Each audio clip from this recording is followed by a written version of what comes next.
Thanks. So, hello everyone. My name is Matthew Graham. I'm the education workspace development and outreach coordinator for A3D3, and together myself and Kate Schulberg are in charge of the seminar and colloquium series. The colloquium series proper will get running after the kickoff meeting in early November. But for the next 4 Mondays at this time, we're having a set of pre-kickoff seminars, one from each of the science area coordinators, to sort of all bring us up to the same sort of common knowledge base before we go into the kickoff meeting the second week of November. So first off, at very short notice, is going to be Michael Coughlin, who will be talking about MMA, and we're so grateful for Michael that he was immediately able to volunteer on Friday afternoon that he could put something together for Monday morning. So Michael. So I hope we all set expectations appropriate for that and put them right down in the basement, right? Okay, so hi, I'm Michael. So for those of you who don't know me, although I think just about everyone on this call does, I'm Michael Coughlin. I'm an assistant professor of physics and astronomy at University of Minnesota. And on behalf of a number of the other members of the team, including Matthew, who just spoke, I'm going to be talking today about where machine learning fits in the this multi-messenger astronomy. So given the crowd, I probably don't need to make this pitch very hard, but I'll mention it anyways. I'm firmly of the belief that we're in a golden era for astrophysics. And so I put down a number of instruments that are either being built or have been built and have been running for a minute now. I put LSST up on the top left. It's a 8-meter class telescope being built in Chile in the optical. We have TESS, which is a satellite that's designed to find exoplanets, amongst other things, up in space. We have LIGO Virgo. Number of members of the collaborations are on the call, which are a set of gravitational wave interferometers here on Earth. We'll talk more about those. And then IceCube down on the bottom right that is in the Antarctic looking for neutrinos. And lest I leave something off, I apologize. We across even just the members of A3D3, we cover many instruments here, and to be honest, I could never put all of them down here. But basically the point here is that we are in an era where we have an incredible amount of data coming across a complete variety of messengers. And so I mentioned gravitational waves. So we have a gravitational wave network across the world at this point. Here in the United States, we have 2, LIGO Hanford in Washington State, LIGO Livingston down in Louisiana. In Europe, there's Virgo, which is a 3-kilometer detector outside of Pisa, Italy. There's Geo 600, which is a detector outside of Hanover. And we have Kagra, which is a detector in Japan. And in the next handful of years, there will be LIGO India. And the point here is that,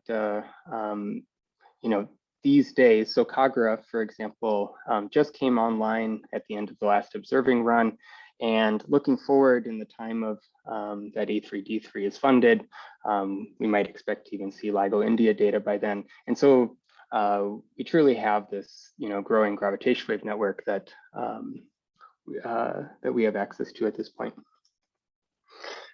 Similar for neutrinos, and again, I won't go through all of these. We are inundated with experiments. Neutrinos are particularly interesting, or the experiments are particularly interesting because they cover different energy ranges for neutrinos, and in some sense, it's a little trickier to think of them as a network, and we'll talk a little bit more about that as we go on. And I should also mention Dune, given the Kay Schulberg and others in our network. Dune is a neutrino detector that's being built as part of Fermilab and the Sanford Underground Research Facility in South Dakota, which is coming online soon and will also be a key piece of A3D3.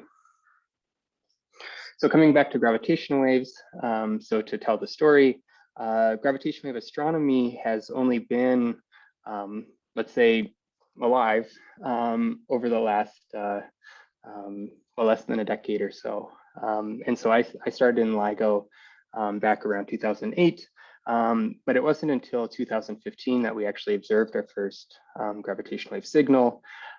So this is what our gravitational wave data looks like for those of you who don't know. On the top panel, we have 2 detector streams that are encoded as strain. So strain is just defined as the relative path length distance that the gravitational wave introduces over some distance. And so our interferometers are 4 kilometers long here in the US.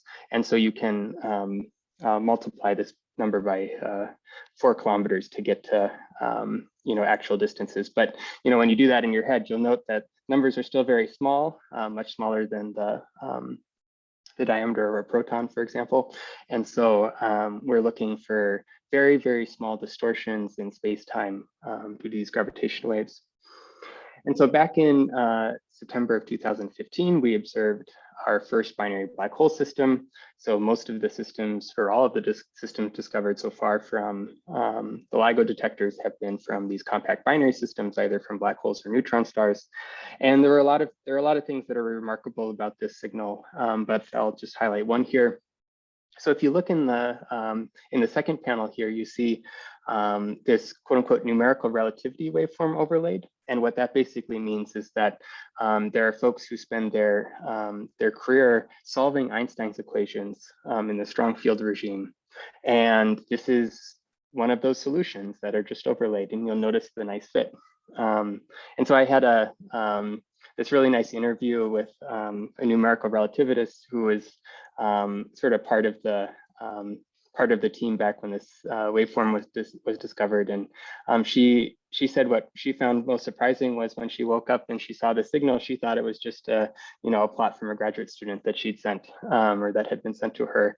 It was so consistent with what Einstein thought. And so this was really one of these remarkable successes of both theoretical and experimental physics. Okay, onwards. Okay, and since 2015, we've detected many, many more at this point. There's a ton of physics that you can do with these signals, and we'll talk a bit more about that. But for example, we did not know that solar mass black holes could live in binary systems. That was a new thing for us, that the fact that we had binary black hole systems that were emerging during the lifetime of the universe. And so really, it really has opened up our understanding of high energy astrophysics. So I had mentioned a few things about binary black holes, but we also have the concept of binary neutron stars. So neutron stars are particularly interesting because unlike black holes, we expect to see signals not only in gravitational waves, but perhaps in electromagnetic wavelengths. And so in August of 2017, for the first time this occurred. And so on the top right-hand side here, you can see this green and purple spludge. And so in green here, we have the localization on the sky from the gravitational wave detectors, from basically from the triangulation that we got from the detectors here on the ground. And then in purple, we overlaid a signal that was detected by the Fermi Gamma Ray Burst Monitor, which is a orbiting satellite that studies gamma rays. And so this signal as a neutron star, and because we thought that there might be a electromagnetic counterpart, folks looked for it. And on the bottom right-hand side here, I show an image from the Santa Cruz team, led by Ryan Foley, who first discovered the optical counterpart to this signal, which triggered the most impressive, let's say, detailed follow-up of any astronomical object perhaps ever. You'll see on the left-hand side here, we covers from all the way from gamma rays to radio. We're still studying the signal today. It's done remarkable things for areas of physics as wide as nuclear physics up all the way to cosmology. We'll talk a little bit more about that, but it's really opened up the area of gravitational-wave multi-messenger astronomy. And so I'll just show here, this is a nice spectral sequence of this object. So we call these compact, or these counterparts kilonovae. They're due to the nucleosynthesis of heavy elements in this neutron-rich, very hot ejecta surrounding this binary neutron star system. And you can see this really hot object rapidly cooling and becoming more and more red as these heavy elements are synthesized. And so the other cool thing about these mergers, they were coincidentally kind of called a golden binary because they create heavy elements like gold. Okay, so that was a few years ago now, and I would not be over exaggerating to say that that gravitational wave astronomy, the future is bright. And so here I plot the number of detections per year. Here we are on the far left-hand side, about where we left off during our last observing run. In the middle panel is where we'll be in this next observing run, which starts next September or so. And then on the far right-hand side, in the observing run after, which will be a few years down the line. And you notice that the numbers on the left-hand side here on the y-axis, they're not small, they're logarithmic. Right now we have a handful of neutron star and binary black hole neutron star binaries with, maybe a few hundred binary black holes, but it's not long before we're in the many tens of these neutron star systems, and perhaps up to thousands of binary black holes per year. And so this sort of gets to highlight the necessity that we're finding to make everything that we do more efficient and fast, which is where partially where A3 through D3 comes in. Okay, switching gears for a second. By the way, I will be hopping around a lot because I have multiple pillars of multi-messenger astronomy to cover, so I apologize if you feel jerked around a little bit. Okay, but so to give you a sense of where things stand in terms of optical time domain astronomy, which is another pillar for our multi-messenger efforts in A3D3. The way the field works is there are many optical time domain surveys that span a variety of fields of view on the sky, basically how much of the sky can I image at once, as well as depth. And so in the plot here, I show a number of examples relevant for this crowd. For example, on the top left-hand side here is the dark energy camera, which is run by the Dark Energy Survey team down in Chile. I show Pan-STARRS, which is a 7-degree imager on Haleakala in Hawaii. And then I show ZTF, which is Matthew is project scientist for ZTF. I'm part of the collaboration, which is a 50 square degree imager on the Palomar 1.2 meter. I also show LSST/Vera Rubin Observatory, which is a 10 square degree imager being built in Chile now.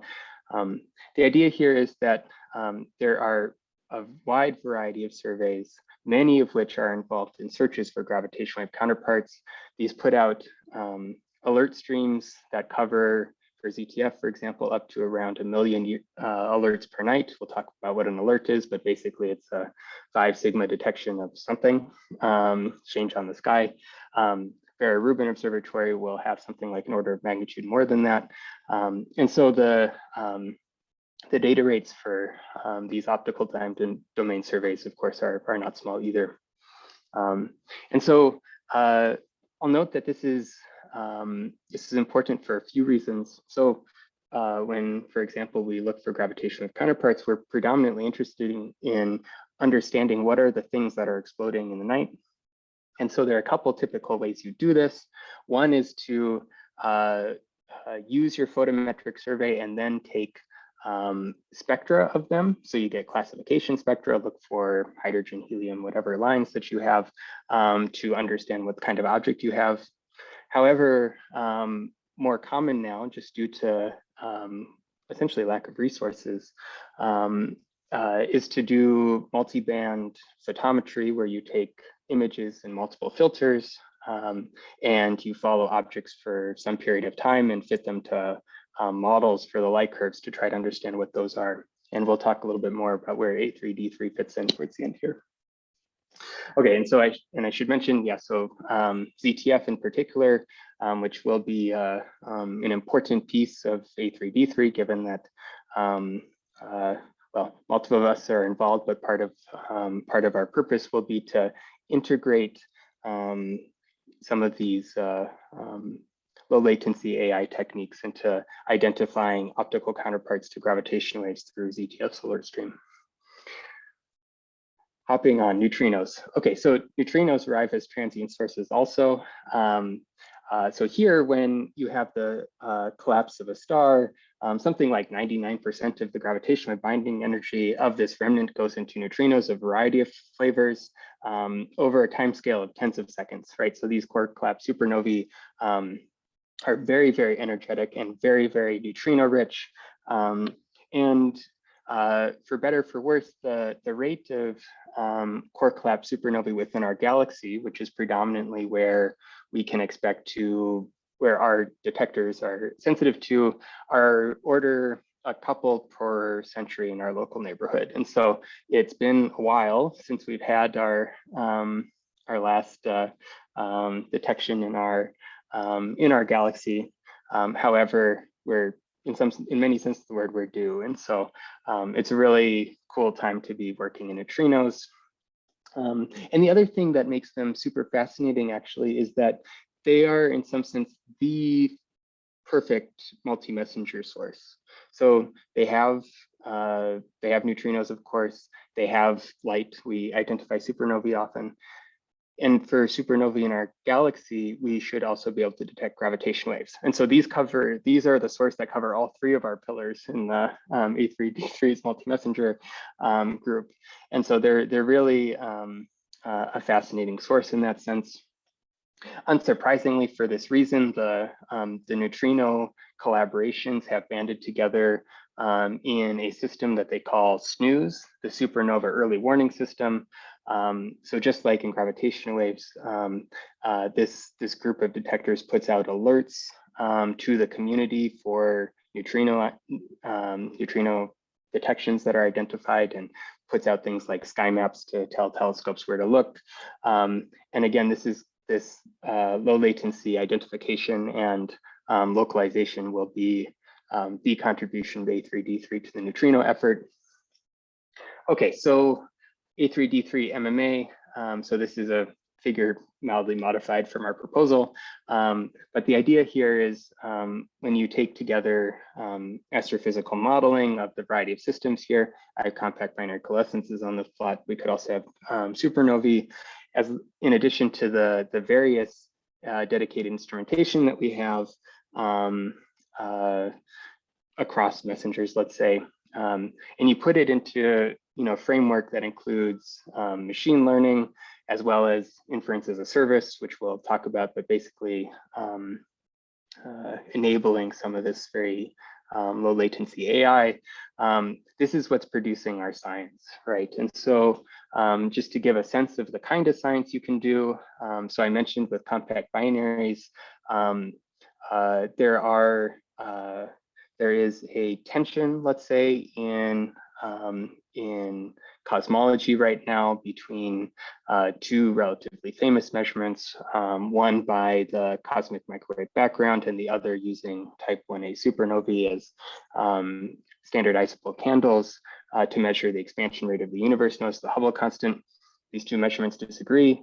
Gravitational waves with optical counterparts are one potential source of let's say, solution for this tension as yet another way to do this measurement. We are also, with gravitational waves and by neutron star mergers, changing how we study the equation of state of neutron stars, basically how matter interacts in the densest environments in the universe. Neutron stars are basically like these beautiful laboratories for nuclear physics, and we can use them to study the microscopic interactions in neutron stars. There's even, maybe unsurprisingly, these really exquisite tests of general relativity that you can do by studying both the optical and the, or let's say the electromagnetic and the gravitational wave information. So it really, these objects really are touching very many areas of astrophysics all in one analysis. I should also mention that core collapse supernovae, unsurprisingly, as I mentioned, also have a lot going on.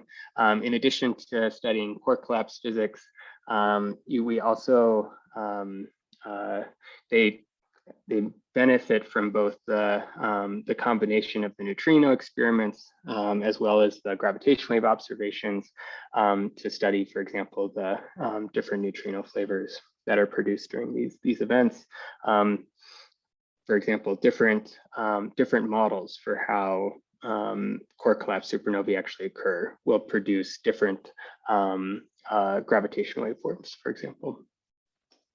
Okay, so this is all great, but why are we here, right? So, so to give some context for the gravitational wave follow-up, this is a plot of luminosity distance versus time for the last observing run of the gravitational waves. So, and then the circles here correspond to a bigger circle corresponds to a smaller localization, i.e. easier to follow up and easier to identifying the counterparts, so I can do my fundamental physics with it. And what you notice is that the circles tend to be reasonably small for the binary black hole systems, which in our case we don't care about as much, although talk to Matthew about why you should care more.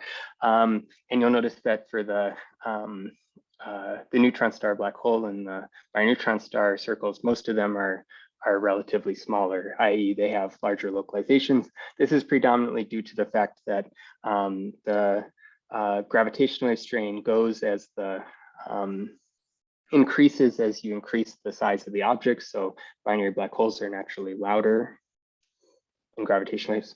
And so you end up with more intrinsically faint signals with these lower mass systems. And so you have more sky area to look, and therefore more parsing of your optical data to do. Right, so how does this sort of observational landscape work? So the idea is you take your other messenger detector data. So in this case, I've shown here Fermi, which is this gamma ray satellite that I mentioned, LIGO Virgo with the gravitational waves. I have a picture of IceCube with its neutrinos down on the bottom left, and they pour data into the optical surveys. So I've shown ZTF here, which we use to then go look for optical counterparts to these various types of messengers. From there, you either get photometric or spectroscopic follow-up, and what you choose to do is basically dependent on the amount of time you have with these follow-up facilities, and also depends on, let's say, the nature of the source itself. And then the idea is once you found it, you do deep characterization. And as we'll talk about in a bit, I expect A3D3 will serve roles in every arrow on this plot. Okay, so here's a little example from ZTF. So what you see here is a sky map. In blue here, you have a gravitational wave localization. In red, you have basically images on the sky that ZTF takes. And you see that, where the sky is rotating because the Earth is rotating, right? And so you see here the sequence of observations that ZTF takes for this particular sky map. And so a lot of work goes into optimizing the choices that are made here as well. Okay, so just to throw down what I view as the technical landscape for multi-messenger astronomy. So the idea or the way that things work here is that we operate on what we call brokers. And so on the top right-hand side here, brokers take in the alerts from surveys like ZTF and often produce machine learning scores for different transients, perhaps identifying them as a supernova or as a kilonova or what have you. It is marshals here on the bottom left that dictate the way that the follow-up strategy works. And down the line, we hope that machine learning is integrated into exactly how we do this. Okay, so what's the problem, right? So I'd say that there's a long road from data to science, and so here I have this flow chart here that starts with gravitational wave strain. From strain, we have the concept we need to clean our data, we need to calibrate our data, we need to make detections of our gravitational waves. We need to localize them on the sky. We need to classify them as, for example, binary neutron stars or binary black holes. We need to put out alerts to the community. Now, if we're in the community, we need to take our wide field telescopes or narrow field telescopes and do follow-up. We need to find candidates for our objects, get photometry and spectroscopy, and identify the system on hand, and then finally characterize it. So there's a long road from gravitational wave strain all the way to science, and as I do expect machine learning will play a big role in many areas here. So the first I'll highlight is the cleaning of the gravitational wave data, and this is a contribution that A3D3 members, especially out of MIT LIGO Lab, and I don't know whatever Phil considers himself, but the idea here is that technical and environmental noises prevent gravitational wave detectors from operating at their design sensitivity. As I mentioned, these gravitational wave detectors are inundated with, they're trying to detect these very small signals. And so things as simple as seismic noise from cars driving by to magnetic fields from Schumann resonances around the Earth and everything in between create very large, create large imprints on the gravitational wave detector data that we need to remove from these streams. And the idea of this pipeline that MIT and others have built is to use machine learning methods combined with witness sensors we have on sites. We have 10,000 to 100,000 witness sensors monitoring everything from the seismic fields to the angular coupling between the mirrors and our interferometer. And we use those to predict the detector response to these noise sources and remove the noise. And so I would expect in a future seminar, Alec, Guni, and others part of that effort will probably give a little seminar on how this whole thing works. It's pretty nifty. So the other piece here is, that was for stationary noise. There are also non-stationary transients. And so non-Gaussian noise transients, they are really what fundamentally limit our ability to detect gravitational waves. They're the transient noise sources that look like gravitational waves.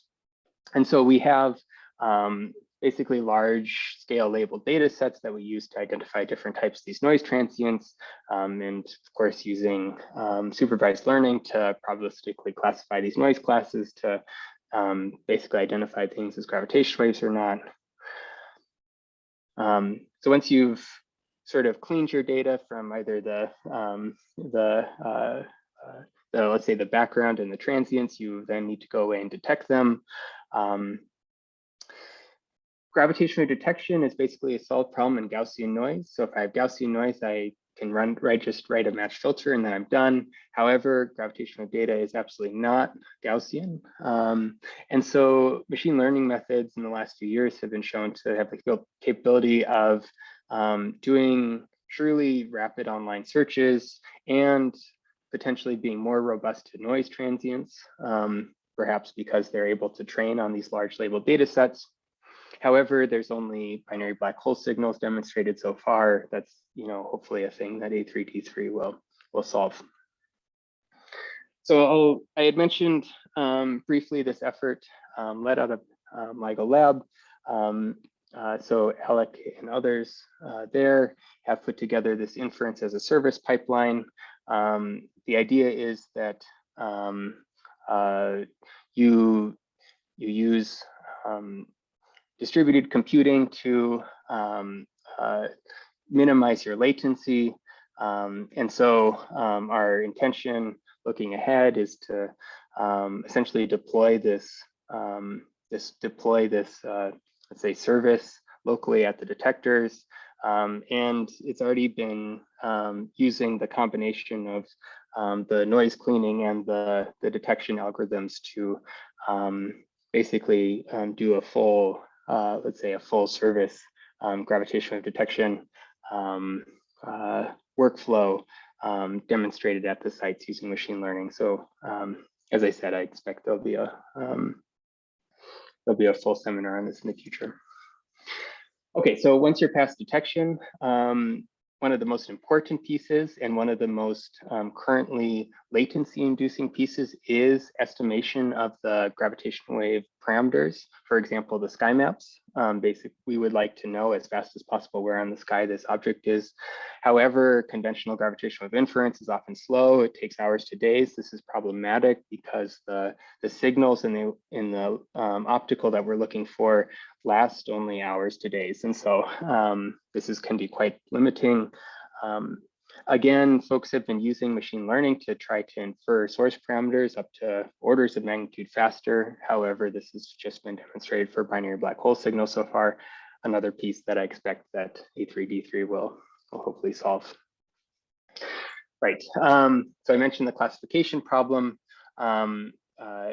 In low latency, it's actually quite hard to classify objects as either binary neutron stars, neutron star black holes, or binary black holes.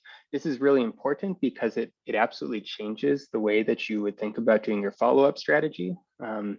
Folks have been using machine learning methods to try to basically decouple this uncertainty. However, again, I expect that in combination with the rapid parameter estimation, this will hopefully be a problem of the past by the time A3D3 is done. Okay, so I'm just going to skip ahead because I don't want to take too long. But moving to the optical here, just like in gravitational wave detectors, there are also all sorts of transients, noise transients, although induced for different reasons. For example, the way these optical surveys work is you take a bunch of images and then you stack them together, and then you do what's called image subtraction, where you compare a new image to that old image. However, due to differences in even down to the point spread function or the 2D Gaussian that you get from the reference image to your science image, you can get artifacts in your differenced image. Things like bright stars, cosmic rays, everything else can induce sort of, let's say, noise, right? And so machine learning has been an incredibly successful way to score transients in terms of their likelihood to be astrophysical. Another effort that's being led out of Caltech is to build catalogs of known variable objects. The idea here being that for multi-messenger science, we really are not interested in things that are old, right? We really want things that went boom, yesterday. But however, that means that you really do need to have a handle on the classification of all your 1+ billion objects that are in the ZTF footprint at this point to identify what's new. And so there's a pretty large effort to use machine learning to train down historical light curves to basically classify these new objects.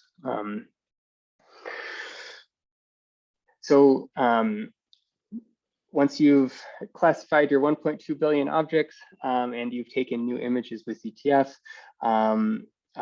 it's often true that for what remains, the new things that have gone boom in the sky since last night or the night before, really you only have photometric light curve data available to classify it.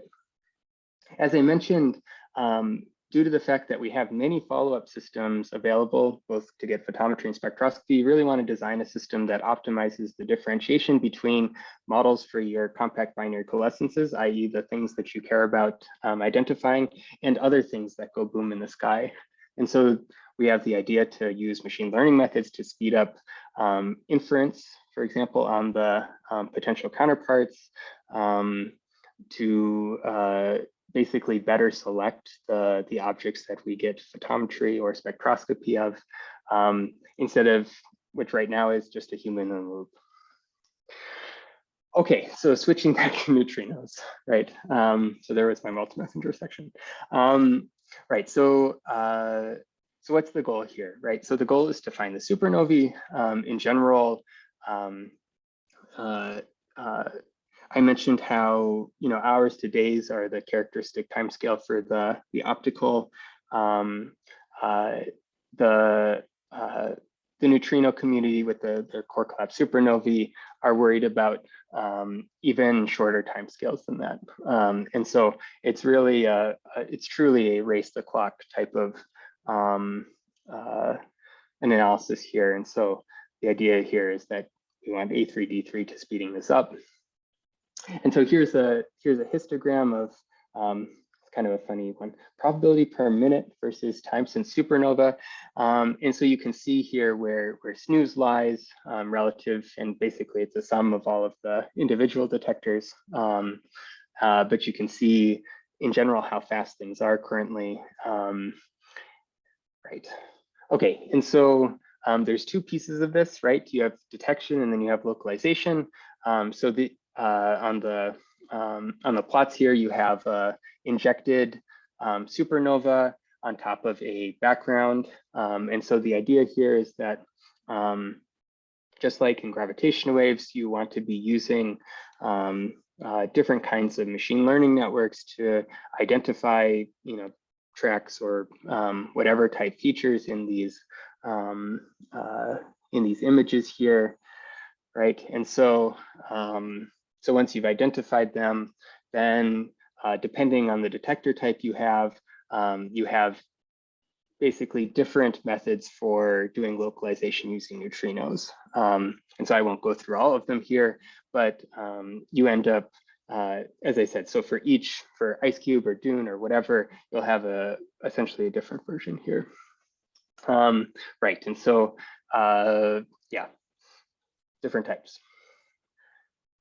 Okay, so to summarize, the supernova burst problem is basically trigger on the supernova burst. And so again, there's a ML piece here. You need to swallow the data. Basically, you need to save everything. Dune is going to be at something like, is it 40 petabytes or something? Man, Dune's pretty crazy. Then you need to select neutrino events from the background and then do localization with it. And so this is obviously a challenge and the piece that A3D3 will contribute to. Okay, and so to give my brief summary on EMGW stuff, basically I hope I've convinced you that machine learning methods permeate every area here. I do show, there is a paper that was written relatively recently that I participated in that gives you somewhat of an introduction to machine learning and gravitational wave astronomy in general. And I'll give my own perspective on the areas of the greatest need. Can we build upon the initial promise of using machine learning on binary black holes to apply to binary neutron star signals? Basically going from signals that last 10 milliseconds to up to 60 seconds or a handful of minutes in band. Can we use machine learning to provide follow-up strategies to identify which object is the one that we care about amongst the potential dozens to hundreds of objects that we find in these gravitational wave localizations? And then finally, is machine learning going to be our key to building full inference pipelines where you do not only gravitational waves, but optical, gamma ray, et cetera data sets, which of course are all providing complementary information in many ways. Okay, so hopefully I went fast enough. I'm not even sure what time it is, but anyways, I will stop here and say thank you. Hey, thanks, Michael. That was great. And timing was perfect. So we have time for questions and discussion. I think there's a question in the chat from Panli. So Panli, do you want to go ahead? Yes. So I'm very interested in that deep cleaning work, so the denoising part. So I was wondering, do we have the label data set there? So basically the noise-free data set to train the model there, or is based on our simulation? I'm just curious, how can we get the let's say the noise-free data? You know? Right. So in essence, the answer is no, because the way that deep clean works, or the idea of deep clean, is that it's identifying, it's simply asking, can I reduce the RMS in the gravitational wave strain by using combinations of the auxiliary channels that I pass to it, i.e. those that have correlation with my gravitational wave strain, perhaps in, let's say, hard to write down analytically ways, right? And so the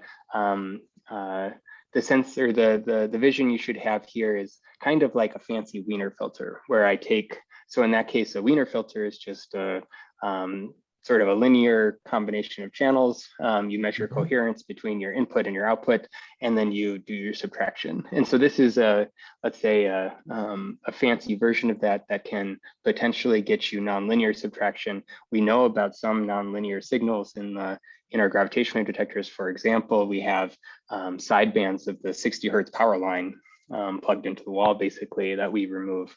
And so we don't really have a clean data set because we have our gravitational wave detector. I suppose we know in theory what its power spectrum should look like based on a measure, sort of let's say semi-analytic techniques. But in practice, no, we basically have the detector data and we're sort of subtracting it blindly. We can check for safety, at least by injecting gravitational wave signals and ensure we don't subtract them. So that's the thing we do, of course. But I see. Yeah. So can I kind of understand, is right now we can maybe artificially inject some of the, let's say if there's any, let's say, signal, we can inject a signal pattern there and just to say, just to check whether our denoising algorithm can keep the signal part and remove the other part, right? Right. Yep. Yeah. Okay. Thank you. Okay, thank you, Tommy. Mark has a question. Yeah, I was wondering, could you go back to your that little animation with the spinning globe? Sure. So I think you touched upon it while you transition. I think, yeah, that one. So I think you touched upon this in your last slide. Don't switch to it, but like the bullet point 2 about the follow-up. But right. This kind of thing, I didn't really see it highlighted, but it seems like there's a very interesting machine learning question here of optimal sampling. So you have this, if I understand, this is the ZTF follow-up on a gravitational wave signal, and how you actually, so you could view this in a number, I mean, this seems well tailored to machine learning. So you have parameters you want to measure, and you have a way to sample.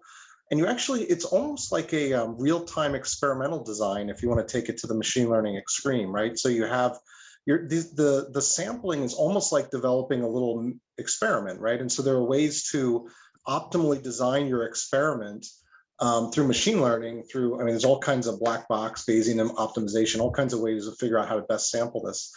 So I was just wondering, is this a research area, the sort of how do you the informed sampling of the space and what the telescope should actually do? Is Ari still on the call? I saw Ari was here. Yeah. I'm right here. Actually, I'm Yeah. on my way to the airport and I'm waiting for my lift. So like, yeah, I'm gonna sound like I'm gonna run towards my lift. That's what I'm doing. Yeah. So essentially, this is a very important problem because given the number of candidates we usually get, it's really important to make smart decisions on the fly on how to allocate your resources. For the sky sampling, I don't think that's been done. What we are doing at Caltech is that we, given an observation of a time series, we can allocate extra observations. So in order to augment the time series in real time, such that we optimize a certain science goal. So what we have done is for supernovae time series, we can make decisions on the fly to augment the light curve in critical phases such that we optimize a certain sort of like scientific model in mind. So that's in progress. There is much more work to be done, as you correctly mentioned about how to. I'm sorry, I'm just getting in my lips right now. This is awful. I'm sorry. Yeah, thank you. So there's a lot. Okay, so Ari might be gone, but just to say this back. So Ari and Matthew have been thinking about augmentation for supernovae. They're starting to apply this for kilonovae. In terms of the sort of sampling problem in sort of the wide field sense, we have not been thinking about this as a machine learning problem. We've been actually thinking about this in terms of integer linear programming optimization problem and doing sort of constraint-based scheduling that way. But of course, machine learning could be another, let's say route there. But we've been really focused on, let's say, the follow-up problem, and I expect that'll be hopefully a piece of A3D3 because that's really something we want. Okay. Yeah, no, I just wanted to this is not my area, but just thinking of this, there's Bayesian model, there's also, like, you could almost view this as a sequential, like a reinforcement learning issue. Like, is each one of those boxes must be very precious. That's why it's like, not just, like, they're not only time sensitive, but they're also, I can imagine, you're taking telescope time. You want to really optimize this. It's not like you have an enormous amount of time to sample. So I think the sampling should be optimized, and it seems like ML methods might really impact. So that might be an area. Anyway, go ahead, Matthew. That's all. Yeah, no, I was about to say, Mark. No, I think you're right. I think the interesting thing is to see what the improvement you would get over the linear optimization that Michael has already mentioned by the machine learning, and at some point, what the system that you have in hand at the moment may be good enough to do what you want to do. One of the things we're finding with the supernovae work. And maybe this is a subject for a future colloquium, but is that there is, the improvement, you see an improvement, but it could be an improvement at a lot of effort. And then there's a trade-off on the science return, whether that's worth it or not. And it's arguable, with ZTF, we take, 300-second exposures when we're doing follow-up. And so the argument is, well, okay, if we do another 5-minute exposure here versus 5-minute exposure there, is that, how critical is that given the overall thing or whatever? It may not be a very, the return on investment might not be large. I have no idea, but it may be that you can just sample and it's not an issue. But if it is, it's an interesting, and this might also go to other areas. Absolutely. And it's a really interesting thing to consider. And I think one of the things we're finding is that it's more, as with anything, it's actually more complicated and more subtle when you start getting into it. There is an existing system which is based on linear optimization that all automated scheduled telescopes effectively use an integer arithmetic. And the question is, okay, what does the machine learning give you as an improvement on that? And that is quantifiable through particular metrics, and that is an interesting experiment to be done. So it may be optimal sampling problem with I think you could get actually computer scientists really interested in this because it's a killer app, right? Think about like optimal sampling. It can be boring, but this is like you're like pivoting, multi-million-dollar telescopes. Like it's like if I was a computer scientist and I was doing optimized sampling, I'd be like, this would be like the coolest thing ever, right? Like I can actually. Anyway, we can move on, but. Yeah. Okay. I just want to roll out. I think another thing to mention. I'm sorry, I just dropped out between this and so you could you have information that may be available to you. Yeah, Ari, I think you may have to your connection's a bit unstable, so I think let's move on to. I think Panley had a comment to make. Yeah, so I think this kind of thing just made me think about another line of research in ML that is called learning to optimize. So basically, if I understand correctly, but I'm not an expert on this, but I'm thinking about you right now. What you are doing here is more like trying to solve a linear programming problem to do this sampling, and I guess that linear programming will have an objective and a bunch of constraints here. And right now, the most cutting edge topic in machine learning is how can we use the data to learn the solver for this, let's say, linear programming. Or like maybe this linear programming also contains some, let's say, data specific priora or parameters, and can we use learning method to maybe get the solution of this linear programming faster, or in a, let's say, more fit for the data set. So I think I can remember there's the one kind of line like this, maybe related. So although I cannot tell exactly. Yeah. Right. Mm-hmm. That's certainly something we can have a look at. Shishe. Yes, Matthew, thanks for this comprehensive review. I'm curious about the neutrino development. You mentioned a couple of opportunities in page 39 and page 40. Could you briefly comment on what's the state-of-the-art ML approach for these applications? Oh man, Shishe, is Kate here? Is there anyone? Yeah, I'm actually. Oh, thank God. Yeah. I mean, there has been some work done on general reconstruction in Dune, for example, and actually I think some also on the water Cherenkov side. The Dune one is the part that I'm more close to, but there isn't anything yet which is especially well developed and focused on low energy reconstruction, which would be what would be needed for the supernova burst neutrinos, for example. So this is kind of wide open.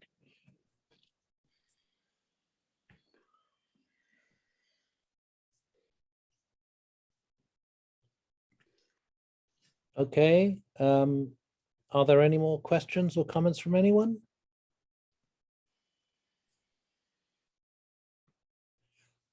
Great. In that case, thank you again, Michael. And obviously you're off the hook now, so you don't have to worry about doing this in future weeks. We will be putting the announcements up on the Indico page as with this one, and sending out an announcement for next week's. It'll be the same time. At the moment, I can't remember which person is supposed to be doing it. I think it may be HEP. Yeah, look out for the announcements in the next couple of days on this. These talks are always going to be recorded and then put on our YouTube channel. So don't worry about missing one. You can always catch up with it later.